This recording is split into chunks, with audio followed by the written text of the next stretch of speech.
Property virgins. This morning we're talking about what real estate agents buy for their first property with Michael SILJIC and Mark Novak. We're going to talk about our first properties that we bought and the emotions. Stay tuned.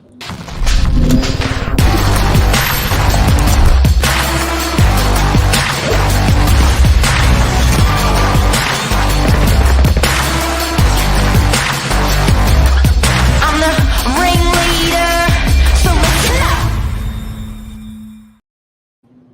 Michael, Good morning. Good morning, Mark. How are you? I'm doing well. How are you? I thought I missed out for a second then.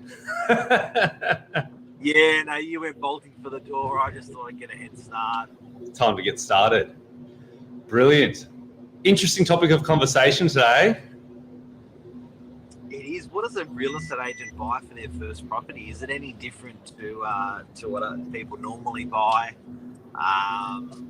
I thought it'd be a great topic again, and not only that, the emotions, because we're through around interest rates today. So, it's you're dealing with interest rates, you're dealing with work, you're dealing with family travels. Like, you've got so many balls in the air when you're buying your first home.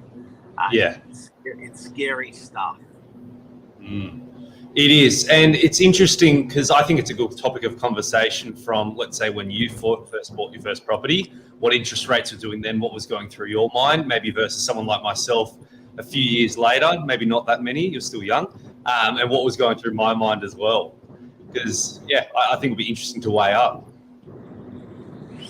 And is it harder now than it was, 5 years ago or 15 years ago? It's interesting because it's sort of the status quo, or people automatically think it's harder now than it was 10, 20, 30 years ago. But I'm sure the exact same thing was going through your mind as well. When you first bought, you probably bought and went, far out for my parents when they bought 20 years ago. Look how cheap and easy it was for them then in comparison. Yeah. So let's wind back the clock. Mm-hmm. Your first property that you bought when you broke your virginity with property, how old were you? What did you buy exactly?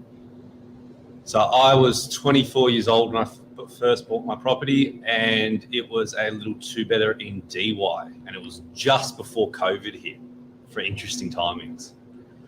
So literally when I bought, COVID wasn't really a thing, and then COVID hit afterwards, and I went, ooh, what's this going to mean for me? What's going to mean for my property journey?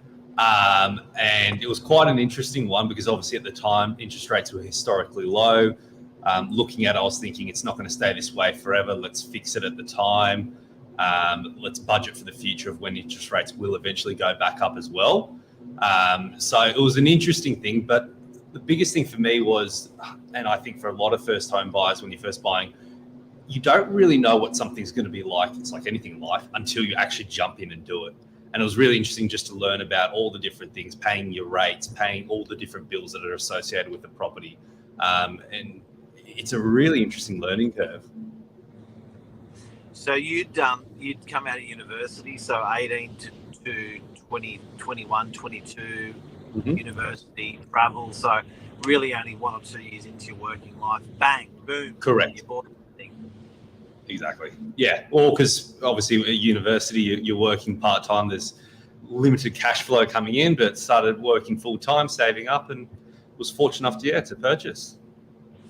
Was there family or friends around you busting your chops saying you should buy something?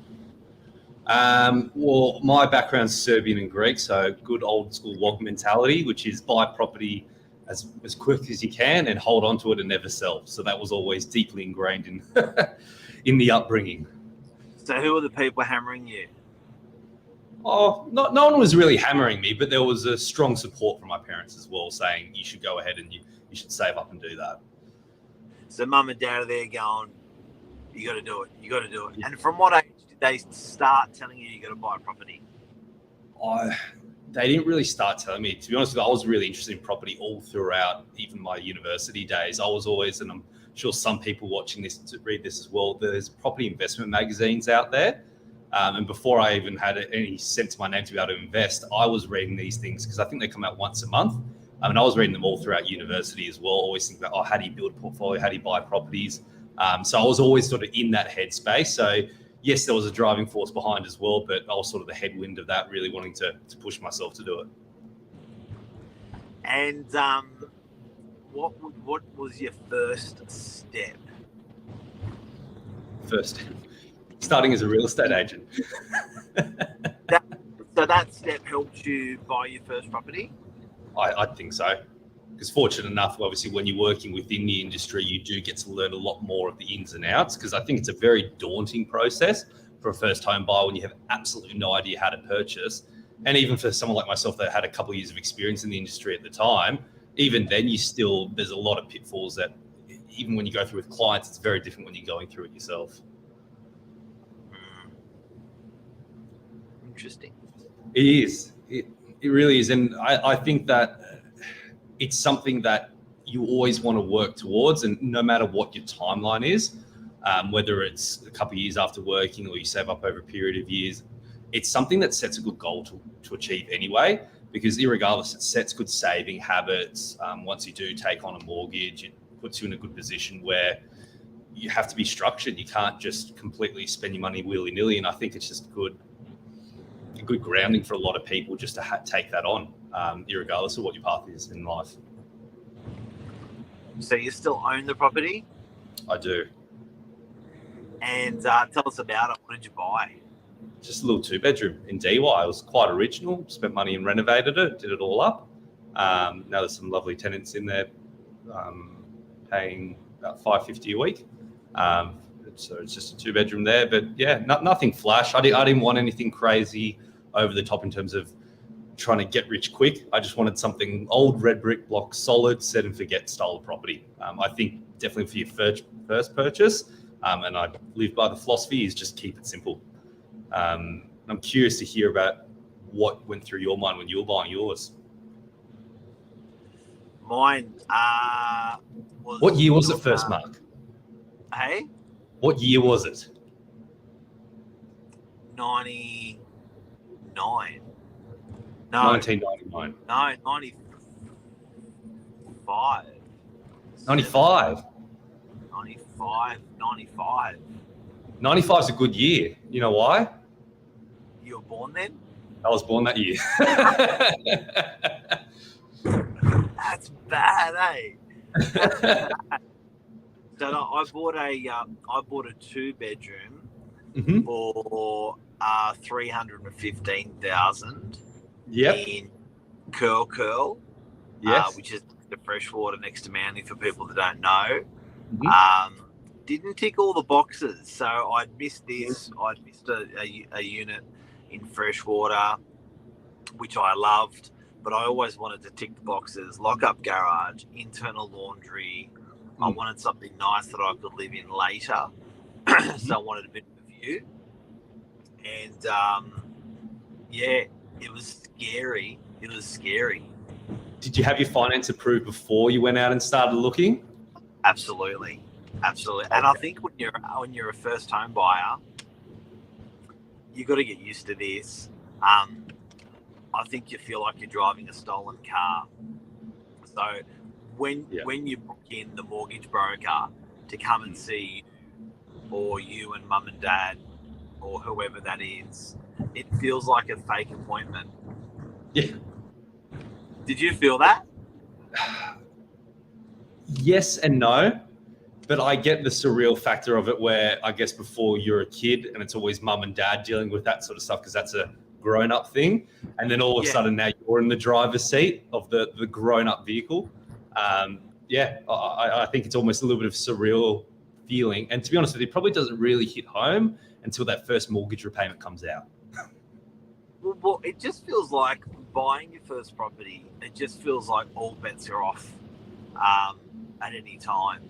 So, and then you actually get all the way through and you've bought the property and you're a year down the track and you still think, no, all bets are still off. Like you don't actually feel, it's the weirdest, for me, it was the weirdest feeling where it was like, nah, this can't be true. This isn't true. Even when I booked in the mortgage broker, when I collected, got together as much deposit as I could, It was never enough. It just seemed like it was, how long's a piece of string? Do you know, it just kept going. Yeah. And even when I look back that many years back, it's still like, it's funny. I don't feel seated on the purchase. I don't feel like it was.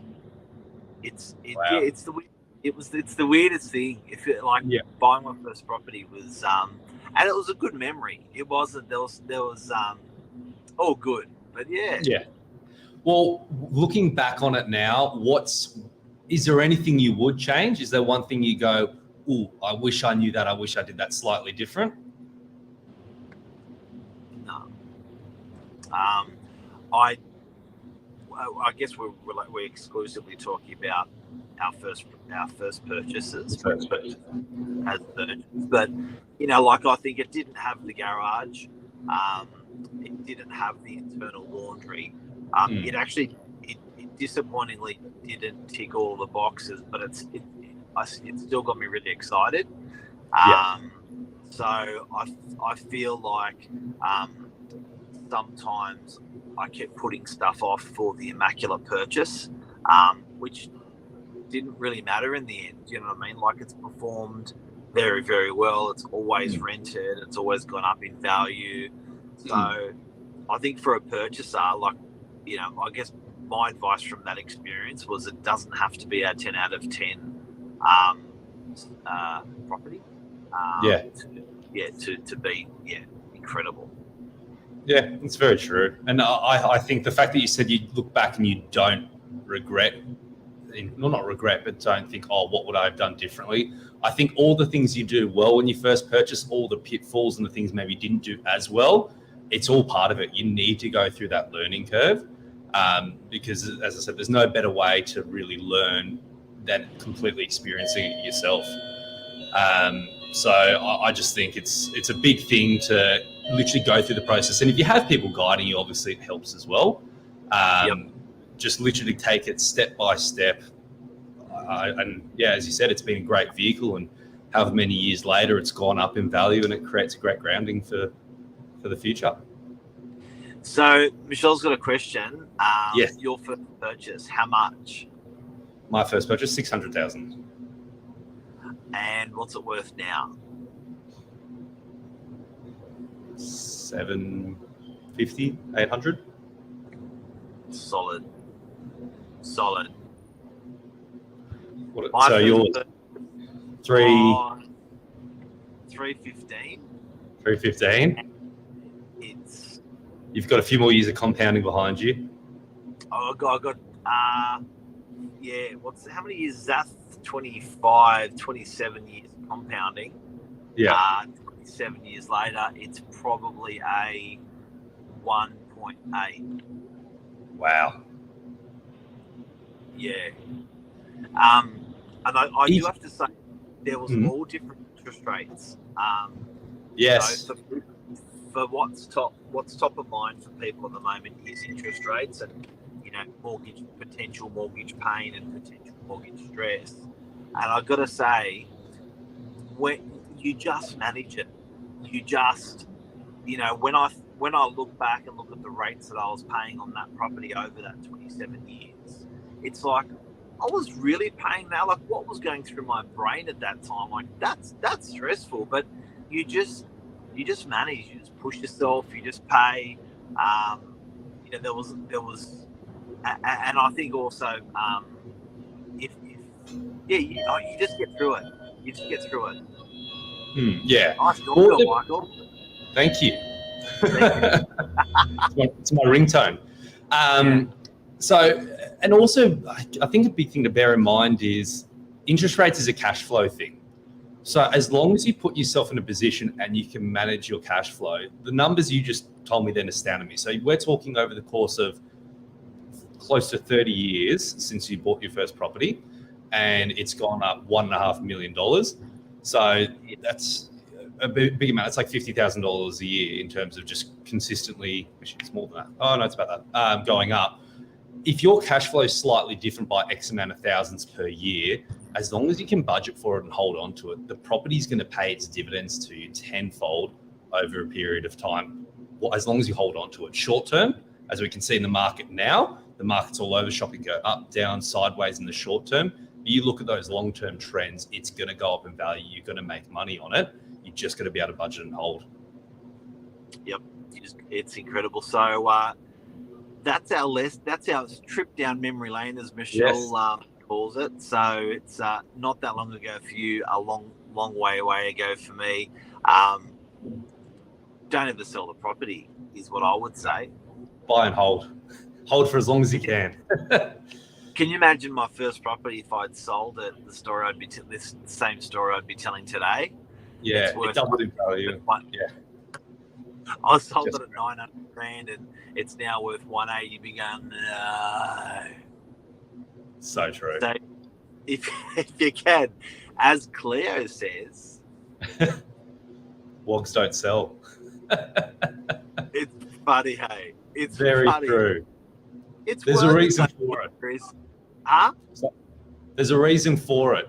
Obviously, they've worked something out, and there's the secret formula, as Warren Buffett says, of compounding interest, compounding property values. It's time in the market, not timing the market.